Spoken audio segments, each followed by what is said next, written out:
So just want to say a very good morning to everybody present here. Today marks the final round of Conquest 25, the annual case competition of FMS Delhi, organized by the Consulting Club in collaboration with THEV as its title sponsor. Our co-sponsors include Nature for Nature, Case Solvers, and Harish M Consulting. Before starting, dear teams, everybody present, congratulations for making it to the top 10 finalists. You have made it here among 1,000 plus participants who registered for the Conquest case competition, followed by 100 teams in round two. So kudos to you, to everybody present here. So this is going to be the final round where all the 10 teams will present their pitch decks to the jury members. And once all the presentations are done, we will also be launching our GenMan prep book. So please stay tuned for that. And post that, we will be announcing the results straight away in this meeting itself. So please do be present. Before we begin, I'd just like to talk about the Consulting Club a little bit. So the Consulting Club at FMS Delhi is a student-run organization working towards preparing students for a career in consulting. Our agenda is to liaison with global consultants to increase their presence at FMS. Our vision is to firstly build awareness and generate interest in the consulting domain among students. Secondly, to create and maintain long-term relationships with the top consulting firms in the world. And thirdly, to make available all resources necessary to build content and competency on the campus. So the success of this event, Conquest 25, the annual case study competition, would not have been possible without the hard work of the Con Club team. And I'll be introducing the Con Club team here. Our president is Rajat Sharma, and our EMs are Arvind Menon, Chek Agarwal, Kotapalli Hemant Harsha, Siddharth Dixit, Siddharth Singh, and Soham Gakar. And our junior team, the AMs, include Aditya Bhargav, me, Kavisha Bhatnagar, Manushi Singh, Shreya Chauhan, Pranav Garg, and Shruti Agarwal. I'll now be introducing the judges. And so we are delighted to introduce the jury members for the day. Our first jury member is Dr. Rashmi Ahuja. She serves as an assistant professor in the area of economics at FMS. She did her PhD from the University of Delhi. Dr. Rashmi Ahuja's research interests include international trade, international business, and income inequality. And research focuses on understanding the composition of household savings and examining the impact of regional trade agreements on member countries. Prior to joining FMS, she worked at LBSIM and the University of Delhi. Dr. Rashmi Ahuja is also the winner of the D. Madhuri Amma Memorial Gold Medal from the University of Delhi. Our second jury member for today is Dr. Nabajyoti Deka, sir. Deka, sir, is an assistant professor in the area of applied economics and sustainability. He did his PhD in economics from IIT Kharagpur. Dr. Nabajyoti Deka is an early career applied economist, passionate to work in cutting-edge research, seeking to address some of the critical economic, social, and environmental challenges that lie in the intersection of agri-food systems, society, and climate change. He has considerable experience working in field-based research using mixed methods. At FMS, he delivers courses on sustainability and strategy. Dr. Deka was also awarded the UGC NET and Research Fellowship from the University Grants Commission. Our final judge for today, the jury chair, is Mr. Monce C. He is the director at THEV.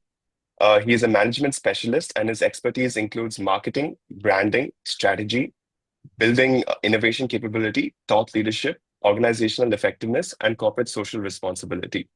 Backgrounds of the entrepreneurs and business leaders consulted include Harvard, UPenn, Columbia, Cambridge, ISB, the World Economic Forum, Fortune 500 CEOs, IIMs, IITs, nonprofit founders, and top-level management. Mr. Monce is one of the few leaders elected as a Mentor of Change for the first ever Mentor India badge at National Atal Innovation Mission. He was also invited onto the board of advisors for the World Economic Forum, Global Shapers Madhya Pradesh Hub. His prior experience includes heading the marketing and research function at Indian Venture and Alternate Capital Association. Mr. Monce is also an autodidact and a polyglot. And we once again thank Mr. Monce for joining our annual case competition as the jury chair. So before we begin, I would just like to showcase a corporate video by THEV.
Uh, Once again, good morning, everyone. The flow of the event will be such that each team will have roughly 10 minutes to present, followed by a 5-minute Q&A session with the judges to pose questions to the presenting team.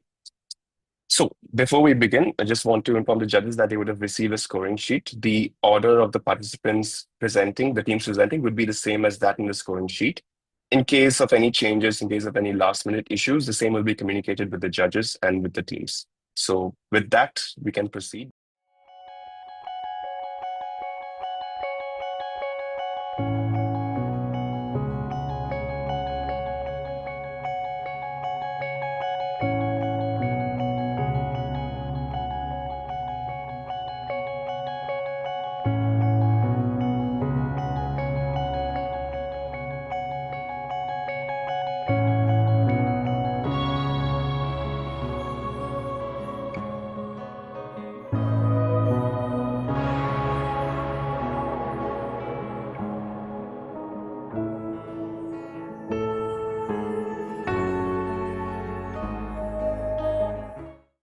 Ladies and gentlemen, let me take you to a small village in Odisha.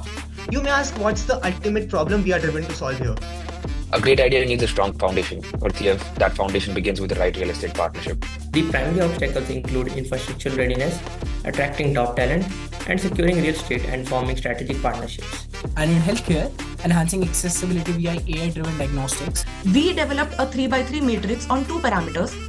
Our AI incubators must go beyond the traditional values. The most common risk when it comes to AI-based startups is AI bias and ethical concerns. Here we're looking for cross-border incubation programs, global AI startup exchange programs, and soft landing support for international expansion. On the investor side, we keep it transparent with real-time performance data. Disruptive growth strategies that ensures the scalability, top-tier talent acquisitions, and strong financial backing. Energy-filled atmosphere in the incubator and accelerator.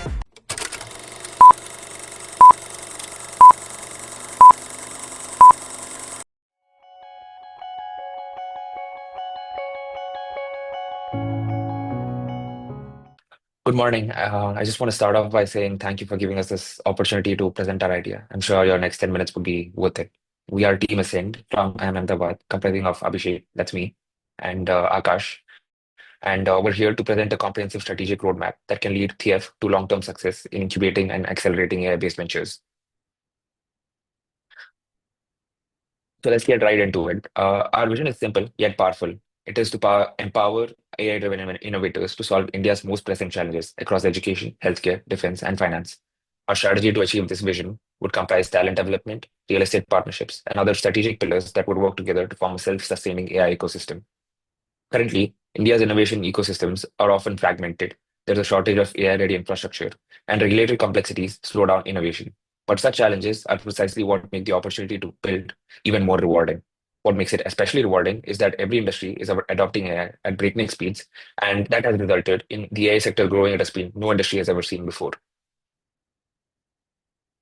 A great idea needs a strong foundation. For THEV, that foundation begins with the right real estate partnership, and the partnership would involve equity stakes and branding deals for the real estate partner. This way, we create value for all stakeholders. The central partnership plan is to have a 15-year long-term lease deal and to have it in the Housecast region in New Delhi. We've chosen the region due to the proximity to the talent from IIT and IIIT Delhi, and also its proximity to the defense corridor and AIIMS, which may allow easier collaboration and deployment of pilot projects. We've evaluated top real estate players based on their proximity, capabilities, and their alignment with our vision. And based on our evaluation, our recommended partner is Groovy India, a prominent real estate development and construction company specializing in luxury residential projects, particularly boutique projects. This specialization in boutique projects ensures a personalized approach, allowing for the customization of spaces to meet the specific needs of an AI innovation hub. Also, the fact that their portfolio includes many developments in the Housecast and nearby region indicates that they are well equipped to navigate the regulatory environment and other potential challenges that may emerge in the region. Yeah, thank you. At the core of, we believe that the core of the success is talent. Who are the top tier AI minds who will build the next generation of AI startups. But attracting the best isn't just about offering workspace. It's about creating an ecosystem that fuels innovation and growth, and it's self-sustaining in nature. So our approach will be built on these 3 pillars. The first will be the talent acquisition. where we directly partner with IITs, IITs, FMS, and running nationwide AI for good hackathons to bring in top talent. And then with that talent, we'll start with incubation, where THEV offers the state-of-the-art AI labs, world-class mentorship, and access to a $30 million funding pool. And the last thing would be the scaling, where we'll be working with industry leaders and global investors to ensure that our startups don't just launch but thrive. With this approach, we aim to incubate 50 plus startups and maintain a 70% survival rate based on industry benchmarks. And moving on to the next slide. So in this slide, we'll focus on the curated AI-driven solutions and the sectoral impact in healthcare, education, finance, as well as defense. So in healthcare, India faces a massive gap in rural medical access, wherein only 33% of the doctors are available for 66% of the India's population. And AI-powered diagnostics can cut cost, have potential to cut cost by 30% and reduce diagnostic lead times from 4 days to less than a day.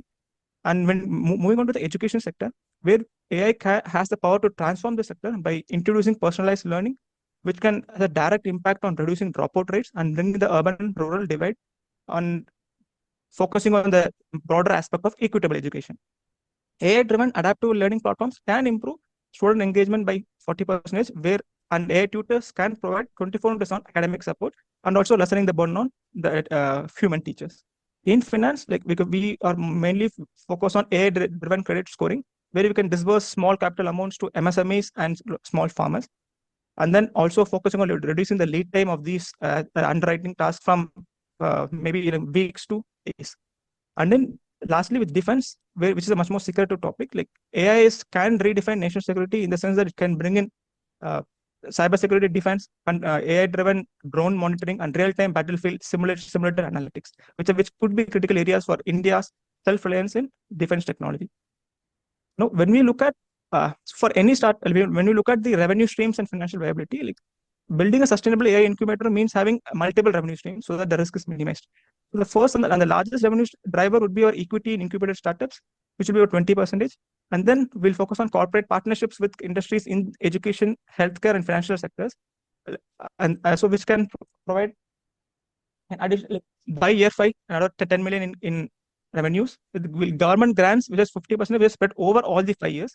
We can focus with partnership with Niti Aayog or and AI government startups government initiatives like this to produce another revenue of around 3 million by year 5. And then we can also focus on other things like incubation, AI solution licensing, and then global AI expansion into the Africa and the Southeast Asian region, because these regions have the highest market cap of AI development, which could be exceeding $1 trillion. And so on the basis of all these calculations, we calculated an cumulative ROI of about 1.66 by year 5, which means that our initial 30 million funding can grow or balloon up to 48 million by the end of year 5. And then when we move on to risk mitigation and regulatory compliance, it is AI is powerful, but then it also suffers from certain biases as well as certain risks. So we created this 3x3 risk mitigation matrix, wherein we have formulated the probability of this risk happening with the impact when the risk happens. And the most important risk is that AI basis ethics. So bias in AI models is the base. AI requires large amount of data to train, and any amount of bias in these data can actually confuse the results which it can give. Say, for example, in the healthcare sector, even in India, there is a great divide in the skin tones as well as eating habits, as well as the type of diseases that the northern part of India face and southern part of India face. So if when building an AI model, we need to ensure that the data is representative of India as a whole. And when moving on to regulatory compliances, so the most important regulatory compliance will be with the healthcare sector. We need to focus in Indian Council of Medical Research and as well as CDSCO to ensure that the healthcare products driven by AI are working correctly. So in order to cope up with this regulatory compliance, we can partnership with Niti Aayog's AI Sandbox, which is a AI simulated environment, wherein we can check our proof of concepts. And when we move on to implementation, almost we have given down the strategy, but then it is nothing when you are not able to implement it correctly. So in the first 3 months, we'll be focusing on real estate partnership and securing a deal with Groovy. And then for the entire 3 months, for entire 3 years, which is the timeline which we have proposed, so we'll be focusing on talent onboarding and then establishing an infrastructure. And between months 6 to 18, we'll be launching our first cohort, develop AI research labs, and develop AI pilot projects in healthcare and fintech. And for month 18 to 36, we are focusing on scaling. We expand our AI startup we will be focusing on AI ecosystem networks, growing revenue streams, and trying to expand globally into Africa and Southeast Asia. So THEV is not just a concept; it's an action plan, and every milestone is designed for this maximum impact across in AI focused industries. To sum it all up, our plan for THEV starts with a 10,000 square feet AI innovation hub in the Housecast region, partnering with Groovy India for their prior experience with projects at strategic locations near IIT Delhi, AIMS, and defense corridors. We bring in the top 2 to 5% of talent through partnerships with institutes and through AI hackathons, enabling over 20 new startups each year. Our solution targets critical sectors like healthcare, education, defense, and finance with tangible impacts. Our revenue model would comprise of corporate partnerships, government grants, and yes, of course, equity value appreciation of startups to incubate and accelerate. Our immediate next steps would be to finalize the real estate partnership with Groovy India and secure corporate partnerships and launch our first cohort of AI startups and actively collaborate with Niti Aayog for regulatory support. And with the right partnerships, talent, and vision, together we can build something that's truly meaningful. Thank you for your time. We are now open to questions. So thank you, Team Ascent. Good presentation, some interesting insights as well. So let me I'll quickly ask you two questions very precisely. Yes. One, are there other incubators and accelerators in India with whom you'd be competing? If yes, how do you position yourself, right, such that you look distinct, you are differentiated? This one. My next question is, when you talk about defense, healthcare, education, and all these verticals, do you see economies of scope? I mean, the potential of achieving economies of scope, or rather, I would say synergy, in the near future. Right. So yeah, that's my. With regards to synergy, what exactly are you referring to? So when we talk about different business units, right, or even different verticals, so we have limited resources. So how do we deploy the resources, the limited resources, such that the return which is attained is actually not one, say 1 plus 1 is not 2, it's 1 plus 1 equal to 2.5 or 3 or 4, right? Yes.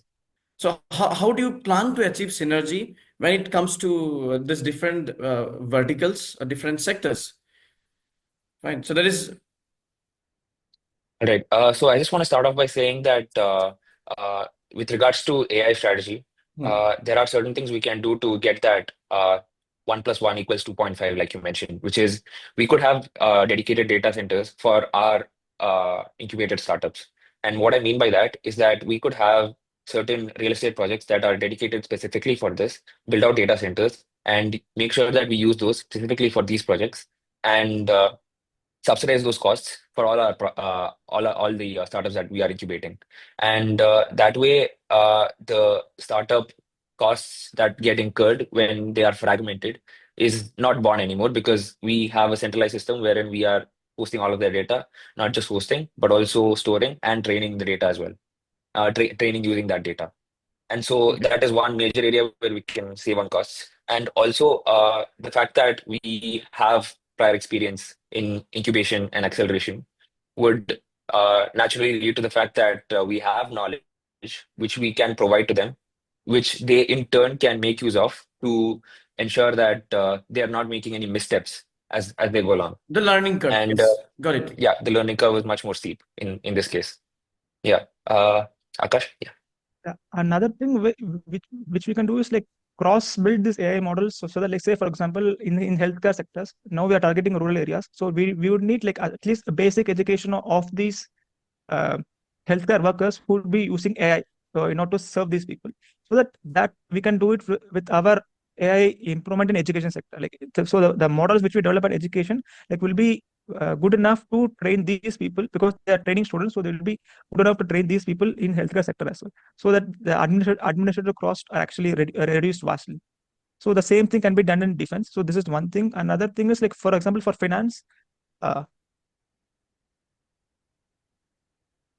so this is one thing which could produce some synergy between healthcare and education. Yeah. And with respect to how we can stand apart compared to other startups and incubators. The one startup or incubator which came into my mind is that IIT Madras Research Park. So one thing which we found, like we have visited IIT Madras, but then we found that they don't provide you with the technical and operational expertise. So they just give you the funds, let us say 50K to 100K to spend on, but they don't give you the technical expertise not to work on this AI project. But then that is where TF can come in and differentiate itself by having some strong partnerships with people from like professors from FMS, from IIMs. So who can give in the operational strategies, like what should be a strategy with respect to operations? How are you going to basically like economic as well as operational strategies? I just want to add to that by saying that our overall coherent strategy, if you look at our overall strategy, we have managed to make sure that the strategy that we pursue in the realm of real estate is cohesive alongside our partnerships with students and finding talent, and also building out proper AI solutions. So if you look at the partner that we have chosen, the fact that we have chosen house cars in the region make sure that we partner with students who are from prestigious institutes like IIT, Triple IT, and maybe FMS. And because of that, we significantly cut down on costs. And there is one synergy with respect to our real estate strategy and the talent sourcing strategy. And another synergy that we can point out here is that we have specifically chosen a luxury real estate developer and also someone who has experience in boutique projects. And because they have such experience, we can make sure that our real estate solutions are tailor-made for the kind of AI solutions that we want to build. And there is one more synergy there. And yeah, Thank you. pretty much what I want to cover. Yeah. Okay, team IMA, I have a question. First Yeah. question, in your vision, I saw you mentioned only three sectors, finance, healthcare, and education, and you didn't mention defense. So is there a specific reason why you are not mentioning about defense in the vision? My second question is, down the line, when you talk about global expansion, you're targeting Africa and Southeast Asia. So don't you think targeting Africa would be even challenging looking at the regulatory commitments and all? What do you think?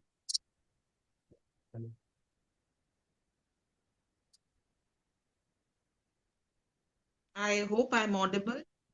Yeah, you are. Right. So with regards to the vision, at the start, we felt like uh, defense is something that can go hand in hand with the rest of the other solutions that we provide. So, for instance, if you look at autonomous drones, surveillance, and AI simulated battle analytics, there is certain synergy with respect to building out those specific solutions for defense and also, let's say, healthcare. The technology that we use in both these areas is computer vision. And so we didn't particularly feel the need to include defense as a specific separate vision item per se. And anything that can be used for healthcare or education or finance can be repurposed for defense. And that's one reason why we did not mention it right at the start, but we did add it eventually in the end so that it is clear that that is one thing we do want to cater to, but is not completely left out. But do you think the risk related to AI deployment in defense would be much more severe than the other sectors? Do you think that? Yeah, that is true. And for that particular reason, we have in our real estate strategy, we have laid out that we want to have this close proximity to defense corridor, so as to be able to have pilot projects that can be deployed and tested as and when we have those innovations up and coming. So that we don't head in a direction where the AI is not safe for use, and we just keep heading in that direction, and eventually we end up with something that is not ready for use and is not safe for people to be around. Okay. About the second question about the global expansion that you talked about to Africa and Southeast Asia. Yeah, Akash. Yeah. So for like first we'll be focusing on the regulations in India, like, and then from that we think like we could find out what will be the best practices, like which would help navigate these regulatory hurdles. As far as Africa like is concerned, like so mostly like they would expect that the personal data of the individual in healthcare as well as the cyber security like things are being confidential, so one thing which we showed in our slide was the establishment of AI ethics board. So can you just move on to the risk slide? Yeah, so if you look into the high and low, like AI ethics, like we'll be deploying bias detection tools and establishing AI ethics board.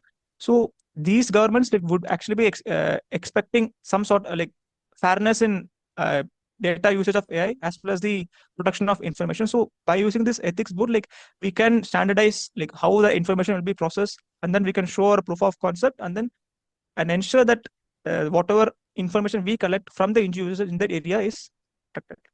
So, or it is left with the government. So we will be just a middleman between the government as well and their providing care to the individuals. So maybe that might be one of the ways through which we can navigate the regulatory hurdles in Africa. Okay, thank you. But we won't be storing our data in our servers. We'll be deploying the servers will be wholly with the government. So they have complete control over data. Thank you. Thank you, Dr. Nabajyoti. Thank you, Dr. Rashmi.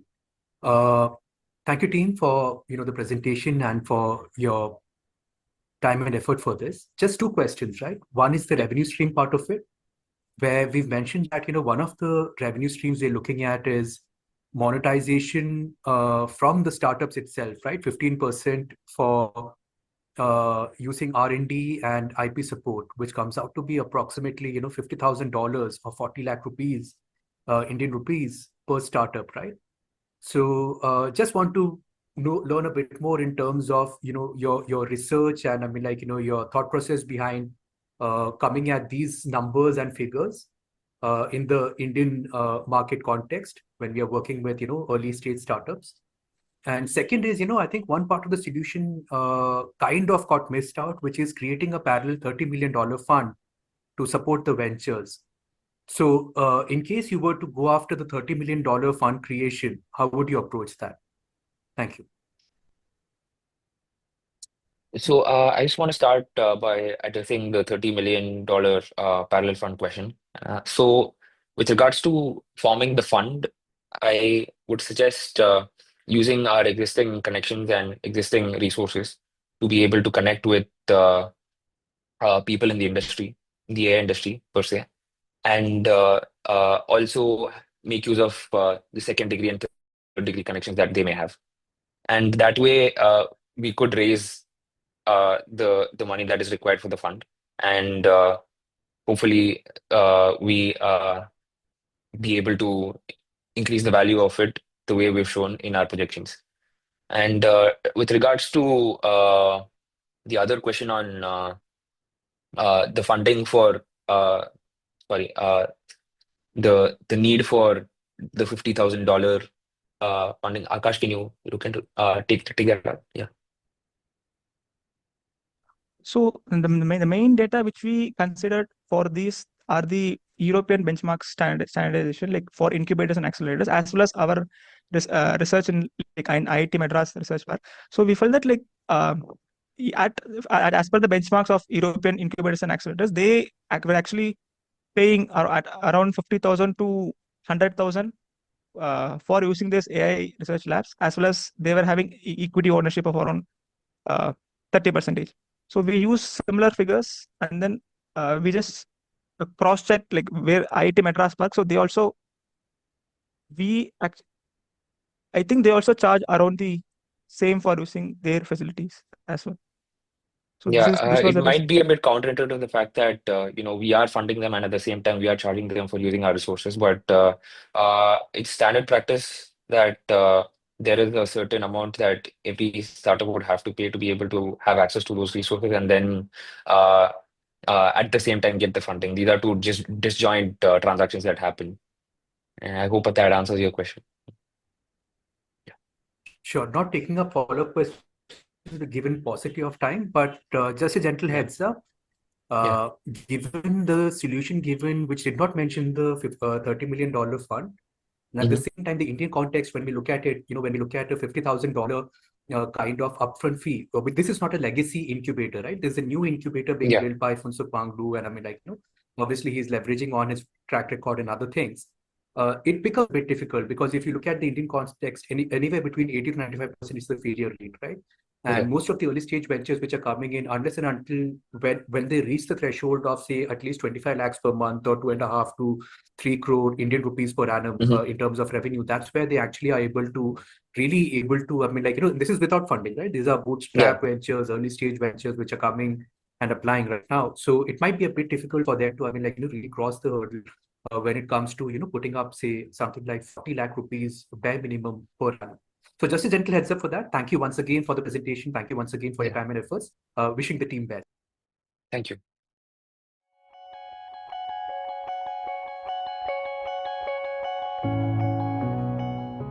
Good morning, everyone. I'm Radhika, Batra, and this is my teammate Charu.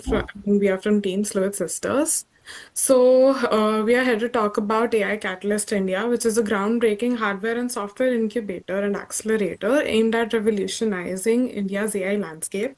Our vision is to become the India's premier launchpad for AI-powered services, and we'll be focusing on transforming sectors like education, healthcare, defense, and finance. Our location will be based out of New Delhi, thereby making it easier to establish partnerships with high-ranking officials, investors, and mentors. Here we have a pestle analysis that underpins our strategy. The political factors include government initiatives. Economically, we're seeing a growth in the startup ecosystem. Socially, there's an increase in tech-savvy population, and we're observing a cultural shift in the attitude towards entrepreneurship and innovation. Technologically, we are witnessing rapid advancements in AI and emerging technologies. Legally, we're navigating evolving regulations, and environmentally, we are seeing a growing emphasis on sustainable technologies. Moving on to the problem statement. So, despite India's potential, there exist several key gaps that hinder its progress in becoming a global AI leader. First, there is the difficulty to acquire talent from the very top. Second, it can be hard for them to come up with solutions that can actually reach the market. And third, it is difficult to operate considering the several regulatory and data privacy challenges. But before we come on to that, let's talk about our real estate. We're securing suitable space at a low cost through strategic partnerships. By leveraging existing infrastructure like the Kaushal project at Dwarka More or Estate Land property in New Delhi, this can minimize our initial investment. The negotiation terms are 10 to 15-year lease in exchange for investment rights, mentorship, and equity. We can generate revenue through this by tiered rent of rupees 5,000 to 12,000 per seat and equity stake of 5 to 15% or optional royalties.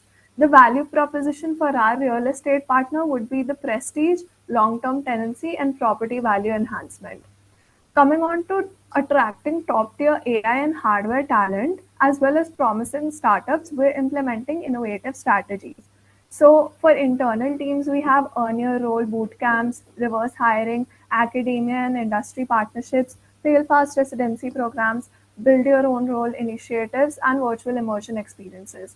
As for startups, we have AI war games competitions, co-building opportunities with industry giants, market access first approach, founder in residence programs, talent token events, founder dating events, AI powered matching, and cross incubator collaboration. We're navigating the regulatory landscape and accessing funding through government incentives, which are targeting programs like SISFS with a 945 crore outlay, utilizing METI Startup Hub for incubation support, and leveraging sector-specific initiatives like the Center of Excellence for AI in Education. To ensure regulatory adherence for hardware and AI startups, we're implementing an AI-powered compliance assistance for immediate and tailored guidance. Tech-driven solutions include blockchain documentation and CAS partnerships. And for proactive support, we'll be implementing regular training and facilitation of regulatory sandbox participation. This comprehensive approach creates a vibrant and collaborative environment that supports startups from inception to scale and addressing key challenges in space, talent, funding, and compliance. Moving on to the sectoral segmentation, we'll be focusing on 5 key sectors and we'll briefly talk about the specific challenges and solutions.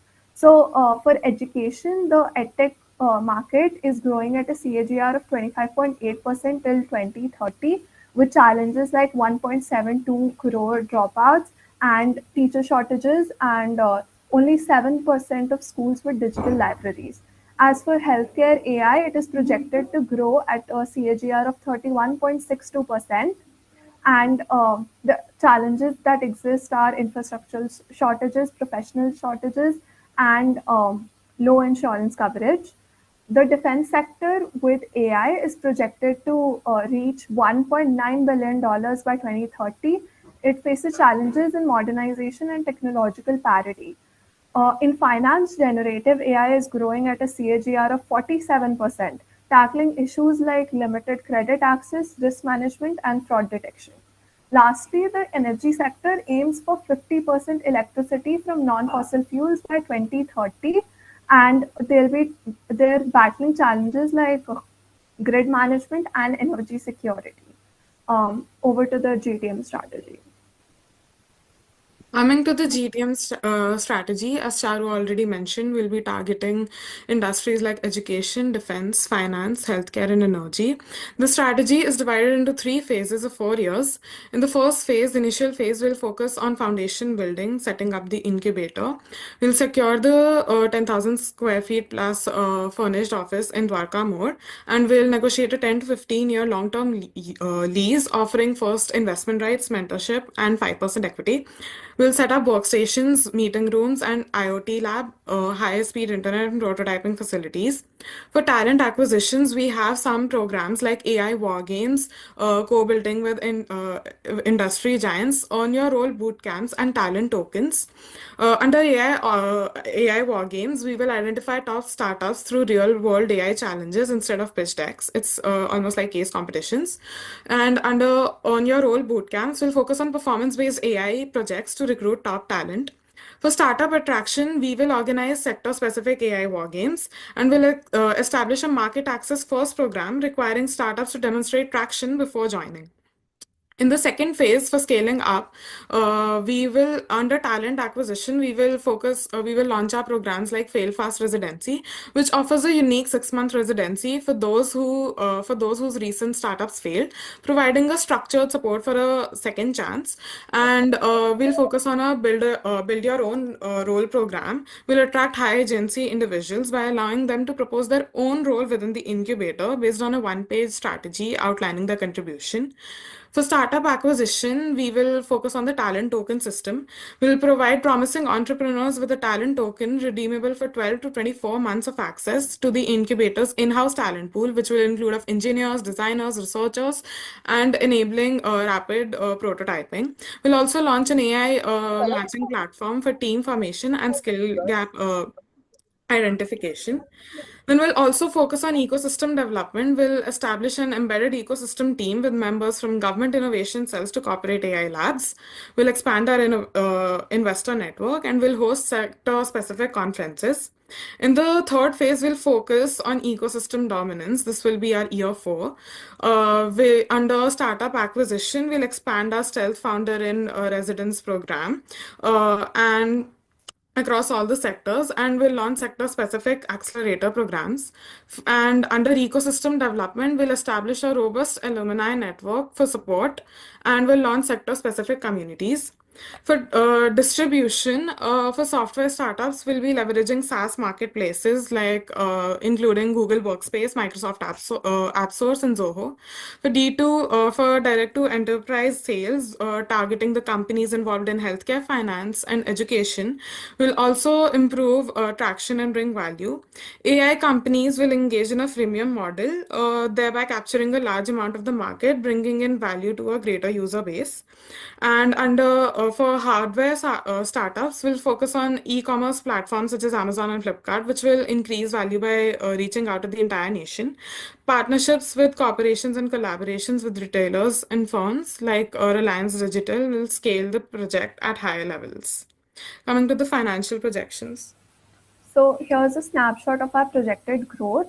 You can see that the target is to provide as much as possible with a focus on job creation, fund management, and innovation output. We will focus on achieving high growth through program and create a community of high performance companies. We will also be engaging the 30 million parallel fund to drive higher levels of success. Over to the risk mitigation. For risk mitigation, the most common risk when it comes to AI-based startups is AI bias and ethical concerns. For this, we have decided to conduct regular audits for algorithmic bias and use fairness metrics. We'll establish an ethics committee to oversee AI model development, and we'll train teams on responsible AI practices. Some KPIs that can be used to measure the success can be bias detection rates during audits and percentage adherence to ethical guidelines. And for high operating costs and hardware prototyping, we have decided to establish partnerships with hardware giants and offered shared lab facilities to startups for cost efficiency.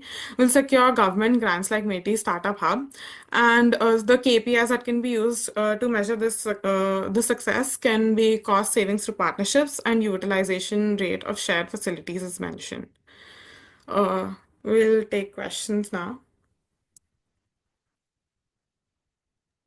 So I'll go ahead with my first question. Yeah, good to see the presentation, some interesting insights, especially risk and mitigation components. In a very few slides in the initial, you mentioned about talent acquisition, right? And which is very specifically or explicitly mentioned in the case problem also. The talent acquisition is a problem. So the team, do you see it's a good idea to tie up with educational institutions in NCR for talent acquisition? Do you see any reason, or do you see it's a good idea to go and tie up with educational institutions? Definitely tying up with educational institutions is a good idea because we'll be focusing on fresh talent with a new, fresh mindset that can provide us new industry insights and some out-of-the-box thinking. Fine. So now, can you give me 5 institutions in NCR with whom you would like to tie up with? So given this, let's say you're starting and you're given this choice of quickly developing collaboration with educational institutions. So what those 5 institutions would be? And while identifying these institutions, I also want you to keep in mind the 5 sectors: education, healthcare, defense, finance, and energy. So you may take, some time and then answer me. We can focus on technological institutions like IIT Delhi, DTU, Triple IIT Delhi, NSUT. Coming from a technological background, and as these universities have diverse courses, we can focus on all the sectors, and we'll have a diverse set of students offering their insights. And considering institutions like IIT Delhi, they have a huge startup atmosphere in their college, so I think that will be a great place to start with, and our partnerships. All right, thank you. Okay.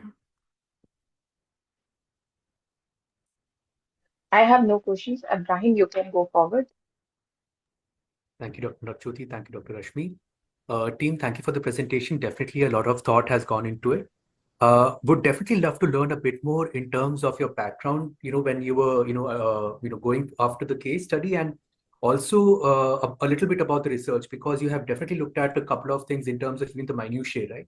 So even getting the exits, up to 5 to 7 years, you mentioned about the management fees, about the carry and all. So are you already, part of entrepreneurship clubs and all those things? And tell me a bit more about your the research and background part of it. Right. So I'll take it up, Radhika. So basically, we're both in consulting society in our college, and we have a lot of workshops and all to, help us go through these kind of case studies. And we've, while searching for all these things, we basically searched about what exactly are these parallel funds for, like how exactly do they do these investments, and what are like the hurdles that they face, and how exactly do they, and also like I'm a really big fan of Shark Tank, And so basically, with the consulting club and our research, while going through the research, we used a lot of AI to, exactly boil it down to how we can understand these terms and all these AI kind of things. And yeah, that's about that.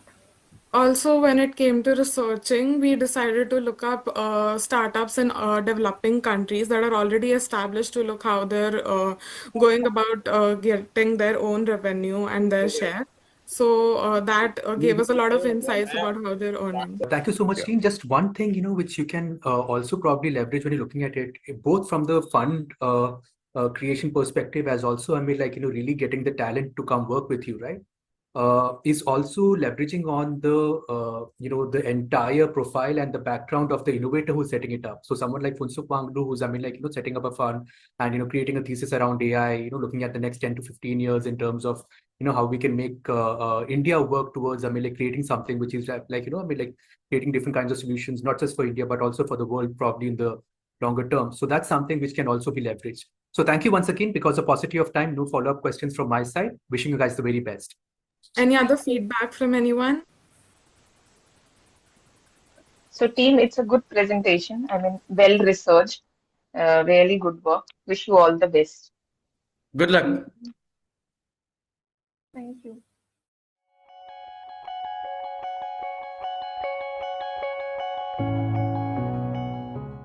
Good afternoon to the esteemed jury panel. Today, we Team Cinema from IIM Ranchi are pleased to appear before you not as mere students, but as a voice of countless Indians whose budding ideas and aspirations fade into nothingness every day.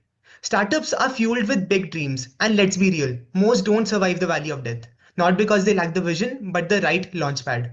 What if the proposed incubator and accelerator didn't just support ventures, but was in essence a golden ticket to their future, one that creates category leaders, disruptors, and unicorns? Today, we are here to propose how Funsuk can build the ultimate startup ecosystem, one that's smarter, faster, and truly founder first. When we glance at the landscape of program typologies mapped across stages of growth and revenue models, we observe that a fee-driven incubator and a growth-oriented accelerator is our focus, closely coinciding with the model of co-working. Interacting with multiple startup founders across industries, we observed startup founders believe traditional incubators follow a one-size-fits-all approach, leading them to seek more personalized mentorship. Additionally, concerns around failed synergies after signing up and under-efficient resources allocated to assist ventures make many hesitant to join such entities, highlighting the need for a more tailored and founder-friendly model. After mapping 16 critical success factors on the comprehensive CSM framework by Startup India, spanning across 5 categories, we observed that the cracking the network is gold, along with judiciously onboarding and leveraging assets on the team for their experience. You may ask, what's the ultimate problem we are driven to solve here? This incubator and accelerator can bridge critical startup gaps by offering tailored mentorship, market access, funding support, and regulatory guidance, ensuring founders overcome challenges like market misalignment and resource constraints. By leveraging a strong network, cutting-edge infrastructure, and government incentives, we can drive accelerated growth, brand recognition, and long-term sustainability for startups, setting itself as a next-gen innovation hub. Researching the industry, we moved on to developing Funsuk's execution plan. We structured it into 3 phases, each lasting around 3 to 4 months. Phase 1 focuses on building the foundation. Phase 2 involves developing the space and hiring the core team. Phase 3 launches the 30 million fund, a name intentionally crafted with PH from Funsuk. The real estate partnership, the ideal partner must have financial strength to commit long-term strategic intent in the startup ecosystem, large property holdings, and flexibility in monetization policies. Since the partner is contributing significantly, we must also recognize their incentives. The key benefit is revenue sharing, providing stable long-term income without active management. It also minimizes tenant turnover risks through a 10 to 15-year guaranteed occupancy. We have also identified 3 ideal partner profiles: HNIs seeking passive income, real estate giants entering deep tech hubs, and industrial conglomerates focused on ESG compliant real estate projects. Finally, to ensure funds are allocated to the most impactful startup, we developed a 3x3 matrix on 2 parameters: scale of impact, which is societal benefit, and AI complexity, which is on 3 levels: basic, intermediary, and advanced. The top left quadrant in the matrix is named as disruptive transformers, which receives the highest funding due to high impact and advanced AI. Like for example, Cure.ai is AI-driven medical imaging startup, and Shield AI is defense AI drones manufacturing company. On the other hand, in the bottom right quadrant, low priority AI receives the least funding. For example, Landbot is just an AI chatbot. Here we must understand that strategic fund allocation is essential for maximizing impact. Now, seeking expertise from a ready source of wisdom, my father, the director of a Startup India funded incubator in Maharashtra, our team structured the services into the following verticals: incubator, accelerator, and add-on services. Now, let's start with the first one, incubator. First, the incubation phase supports early stage startups in prototyping through deep tech labs and founder shadowing programs with successful startups and early failure analysis workshop to improve efficiency and learning. Moving to the minimum viable product stage, we offer stress testing in real life scenarios and ethics compliance support. Once a working product is established, the next step is market entry. We facilitate government tie-ups, policy access, and marketing workshops led by brand storytellers. Additionally, soft skills bootcamp prepare founders for future pitches. Next is accelerator, which focuses on moving the startups from below break-even point to above break-even point and eventually scaling up. To ensure smooth operations, we provide supply chain support. Startups also gain access to global startup immersions and network opportunities to help scale internationally. Beyond these core offerings, we also provide optional chargeable services, including lifetime membership to the Founders Circle for networking across industries, rental co-working spaces, discounted access to advanced software, and curated VC matchmaking for further funding. Lastly, we've also introduced Investor as a Service, IaaS, which connects startups with LPs, VCs, and family offices for strategic investment. Let's start with the rationale for engagement for our offerings. The World Bank suggests that out of every 100 aspiring entrepreneurs, only a handful make it to the successful startups. That's why we guide them through every stage, from awareness to incubation, ensuring they don't just survive, but thrive. Get ready for the incubator battle royale, where founders face extreme startup challenges, investor duels, and sudden death rounds. Only the most resilient will emerge as the last founder standing. For a hands-on learning experience, we can step into the Startup Simulator, a hybrid board game and VR challenge where you navigate real-world startup hurdles, face AI investors, and secure the highest valuation before time runs out. And at the heart of it all, B-Cube, a digital experience that turns past failures into learning tools. Scan QR-enabled tombstones in the startup graveyard, diagnose business flaws in Detective Doom, and master pivots in the Learner Lab. We serve corporate trainees, entrepreneurs, and early learners, creating an unconventional high-impact innovation space with ticket sales, workshops, and startup distribution channels.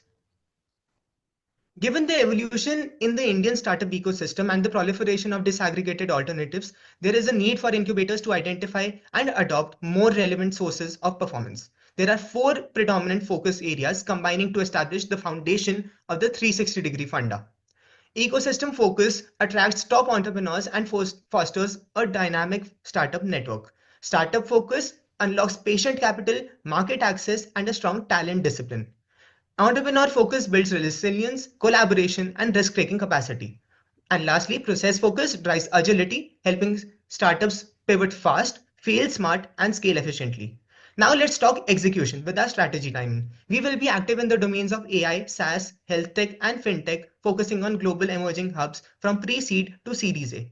How will we get there, you ask? A shared service model, freemium learning, and an AI growth architect to supercharge scalability. In order to obtain returns, we have strategized short-term cash flow through corporate tie-ups, mid-term revenue sharing for alignment, and long-term equity stakes in high-growth ventures. We have outlined a 4-phase strategy, starting with investor and innovation hub partnerships, moving to mentor-led cohorts, sector expansions, and culminating in corporate venture syndications. hyper-personalized growth, milestone-based funding, and a virtual founder residency post-incubation, delivering an unmatched edge to startups. So how do we attract the top 2 to 5% of AI startups across the country? We've developed a multi-pronged channel strategy for that. The first one is direct outreach to elite institutions. Here we organize grand AI challenges, hackathons in IITs, NITs, and top colleges of India while supporting researchers transitioning into entrepreneurship through fellowships. The second is scouting within the existing AI ecosystem, which means that collaborating with VC houses and angel networks help us secure warm referrals while monitoring government AI grant awardees, allow us to identify high potential startups. The third is industry leader program. Under this, we offer two specialized programs. The first is the founder breakout program for industry AI scientists and the corporate AI spin-off program for firms developing internal AI innovations. These startups undergo a rigorous selection process, which is shown on the right side of the slide. We evaluate them on 4 criteria: AI innovation and differentiation, which has a weightage of 30%, scale of impact 25%, founders integrity 25%, and business model sustainability 25%. Based on these weights and scores, each startup would be scored and the highest one would be selected. The weightage varies by industry. Like, for example, defense prioritizes innovation while healthcare emphasizes impact. Ultimately, we see game-changing AI startups that combine cutting-edge tech, real impact, and sustainable business models. Now, let's get down to business with our guesstimate calculations. Aligning the revenue mix as per the Atal Innovation Mission white paper, we've structured revenue generation to be diverse and sustainable. Incubating startups contribute the largest share, around 50 to 70%, through incubation fees, equity stakes, revenue sharing, and success large fees. Industry partners, government, and other organizations provide additional income through accelerator programs, consulting, and research, making up the remaining 10 to 25%. Now, looking at our investment strategy, we take a risk-managed approach. Our portfolio is 70% early-age startups and 30% follow-on investments, ensuring startup support across the startup lifecycle. Modeling for exit scenarios, we operate with a 5.6x return multiplier, taking conservative assumptions. While 50% of startups may fail, our winners drive strong returns. 5% will be unicorns, generating over $70 million each, and growth startups with 5 to 10 times returns contribute another $70 million. Smaller exits still yield solid returns, ensuring a well-rounded high-growth strategy. In essence, this model maximizes returns while managing risk strategically. This is Team Cinema from I am Ranchi. Thank you so much. Oh, interesting.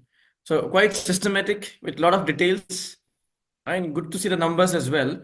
And the metrics which you have perhaps mentioned in second or third slide. So can we please go back to the metrics? Sure.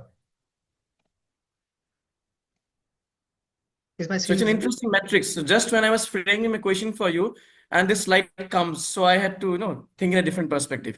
So can we go back to the slide?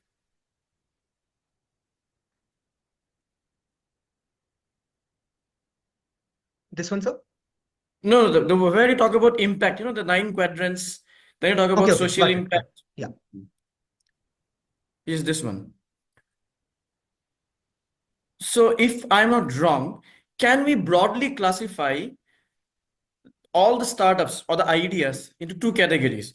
One is high social impact with low returns, and the other extreme being low social impact, at least low visible social impact, and high return. Can we classify it broadly? So do you mean to say that you are going to, consider these extremes and then accordingly have your portfolio in between this? Isn't this what you're saying? May I take this?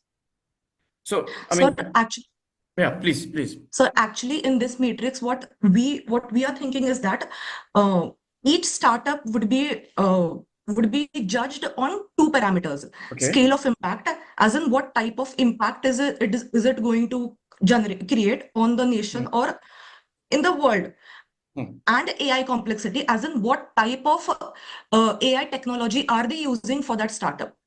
Down below, you can see that there's a definition for each AI complexity level.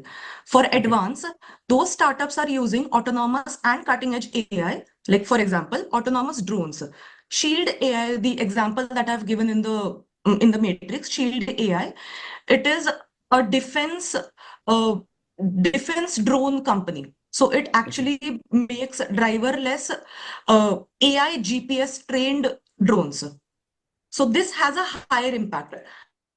On the other hand, when we see Vedantu here, Vedantu is mass adoption enabler, which uses basic AI complexity, which is automation and predictive analysis. It uses rule-based and simple ML models. Like for example, what Vedantu does is it analyzes the tests what student gives, and then later on suggests what type of topics should a student study more and more. So here the This has nothing impact. to do with return, right? This has nothing to do with return. No, sir. This is just impact. What kind of impact is this creating in the society? Okay, but let's just talk about this high impact, social impact and return, low impact, high return, right? So do you see having a portfolio which is inclusive of both the ideas, this extreme ideas, and how important or relevant will it be for you, right, to take it forward? I hope my question is clear. So I'm talking about ideas with high social impact, low return, and visibly low social impact but high return. How important will it be for you to have ideas spread across these extremes, and why? So the reason, Kartiki, shall I take this up? Yeah. Sure, please. So there was a case we actually studied in bottom of the pyramid sessions. So there, a lot of startups are in the low social impact, high profitability versus high social impact versus low profitability. In cases where the economy faces a downturn, you actually need to have such um, startups which cater to a mass of people, and you can actually sustain during those times, because since this you are investing also and this is a revenue stream for you, there actually needs to be an optimal mix of both. So the matrix actually drawn in front of you is made in hindsight of the fact that Vedantu, for example, caters to a mass of people, whereas Shield AI becomes your startup which brings in all the cash that you can invest in other missions as well. So that's basically a mix of both, so that you actually fulfill your social objectives, but you can also have that buoyancy when you face economic downturns as well. All right, so one quick question. In the last slide, you mentioned 70-30, right? Yeah. 70-30 is combination. Why 70-30? Why not 60-40? Why not 50-50 or some other number? So frankly, this was an assumption we had taken, and the 70-30 was based on the assumption that once we see that the impact has been created, and for example, so like it mentions, 30% investments are made only in those startups which are actually high performers. So when we see this, we will be optimizing our split between the follow-on versus early stage initiation investment in the subsequent years. So like this percentage you see here is what we base our hypothesis on. Later There's on, no rationale behind it. There's no thought process for considering it a 70-30 so or actually we had to keep a majority towards initiating the investment, because we first need to actually give every startup proper resources to generate returns and actually generate performance. So the main idea was keeping a majority towards early stage deals. Okay, fine. Thank you. Okay, Team Ranchi, good effort. There are two questions from my side. When you refer to scale of impact, are you only referring to social impact, or you are also referring to economic impact, like the number of jobs which are created? So what is your thought process there? So by scale of impact, we mean that the importance of that startup, as in if that startup, like for example, as I gave the example of Shield AI, it is a startup in the defense sector. So the importance of us having that startup on board, as well as the importance of that startup bringing in that new product in the market out there, because there are no such products out there. So the scale of impact that it creates on a nation, on the world, on the economy itself, that we are referring about. That we are referring to. It can be in terms of GDP also, right? Like if it is creating a very good impact or contributing So, ma'am, positively? actually, we aren't considering just revenue here. So, when we mean GDP, we generally fall down to how much it's earning. And that's the misconception we don't want to bring about here. Hence, the impact we are referring to is how many people have actually been a beneficiary of the startup, how many people have actually, and beneficiary includes, so for example, let's take Vedantu itself. Vedantu's beneficiary is a student, Vedantu's beneficiary is a professor, Vedantu's beneficiary is the Vedantu employee as well who is getting employment through it. So catering to all three sectors and possibly more stakeholders in other startups, we'll be categorizing all of them in impact. Okay. Okay. Another question is when we talk about hardware incubators, they are generally, supposed to navigate the complex supply chains and logistics to support the startups. How do you think you are dealing with that? So, ma'am, if we just a second. So yeah, so this B Cube Bold But Buried is not actually just a museum that we are referring to. It's actually a place where VCs, investors, and other people come here and actually deal with each other. This is a place which, from the outside, would look as an amusement place where you can have a recreation. However, VCs and investors now know the name of Funsuk's accelerator here, and as well as when these people would be congregated at this place, the exchange of contacts is what we are actually doubling down on. Because the major problem we faced, we observed when interacting with startup founders was these contacts only that you just referred to. That supply chain contacts weren't actually that easy to be, you know, referred to. Hence, when such industries of startups actually congregate at this place, that's where we are creating the value of a network. Okay. Thank you. Over to you, Brad. Thank you, Dr. Nabajyoti. Thank you, Dr. Rashmi. Team, thank you for the presentation and for the time and efforts put into this. Can we just come to the slide where we have the revenues and the fund which is there, right? This slide, sir? Yeah, this works great. So just want to understand a bit more in terms of numbers, right? So it's a good thing that you definitely have a bit of research. So I just want to know more about your research sources, right? So we definitely know that, you did get some help from, one of the leaders who has first-hand experience in terms of, really working and operating a, incubator altogether. So if we can have some numbers put for, the revenue stream. And second, again, just a bit of understanding, because when we create a fund, there's also component like management fees and carry and then reinvesting and all those things. So if you can just take us through these two aspects, which are there.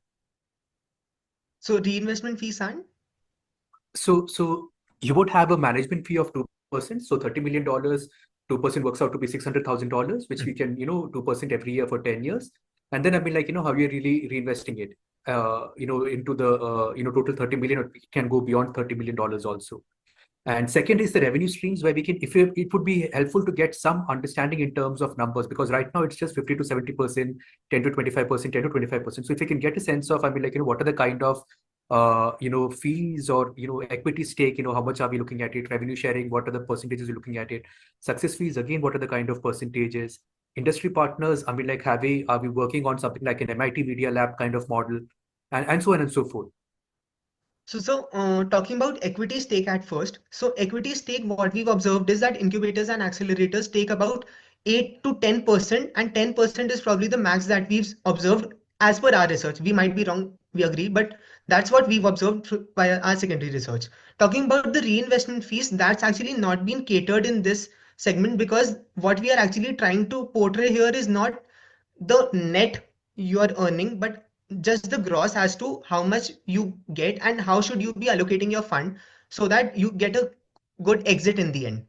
And talking about the revenue mix, we just proposed this B Cube model.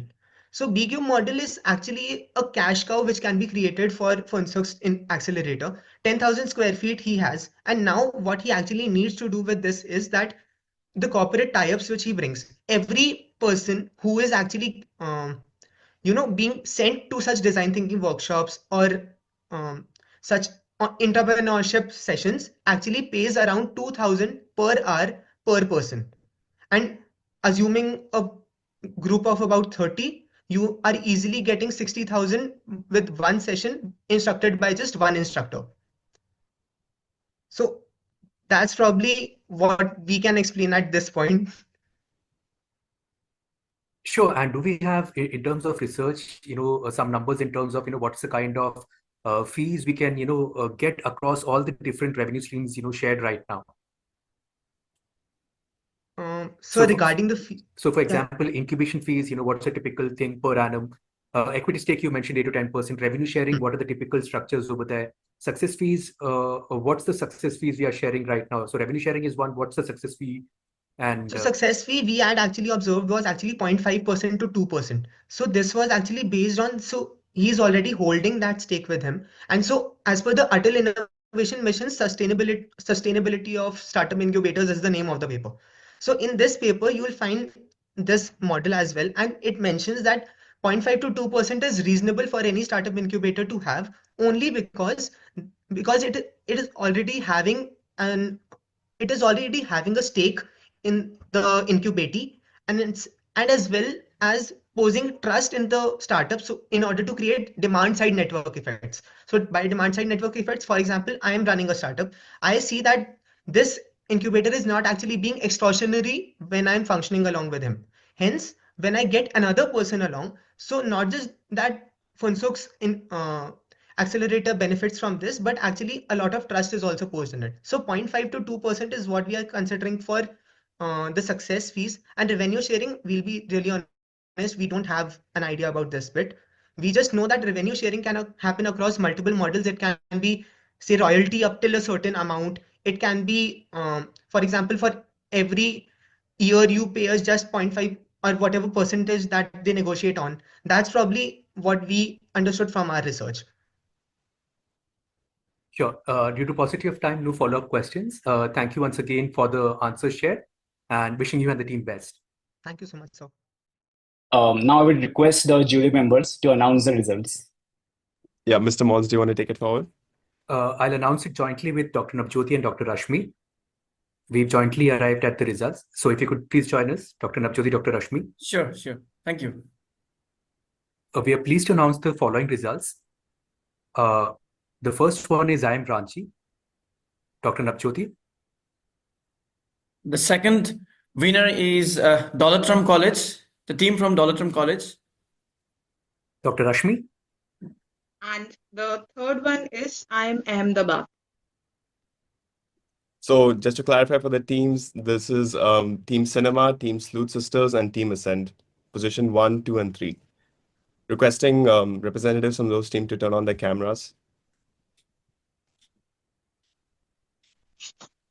So many congratulations to the winning teams, but at the same time, the other teams were equally good, and it was really difficult for us to come to a conclusion with a lot of interesting insights, efforts made, and research done by everyone.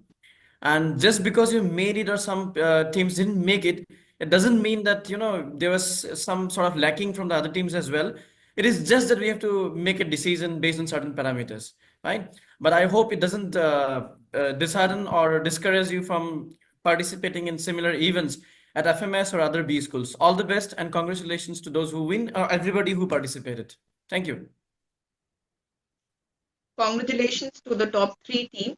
And I appreciate the effort which is being put by all the teams in giving the presentations, doing all the research. I really appreciate that and wish you all the best. And a many congratulations to the top 3 teams again.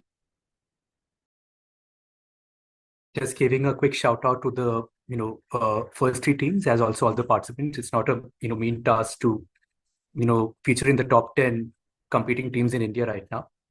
Also congratulating FMS Delhi on completing 70 years. Also a quick shout out to the consulting team. It's been wonderful collaborating with them, and looking forward to continue the collaboration over the coming years. Thank you once again. And thank you, everyone. Thank you to all the teams who joined. Thank you, Mr. Monce. Thank you, Professors Nabajyoti Deka and Rashmi Ahuja. Thank you, everybody, for joining and for making this event a success. Thank you. Looking forward to more participations. Again, another case competition next year. Thank you, everybody.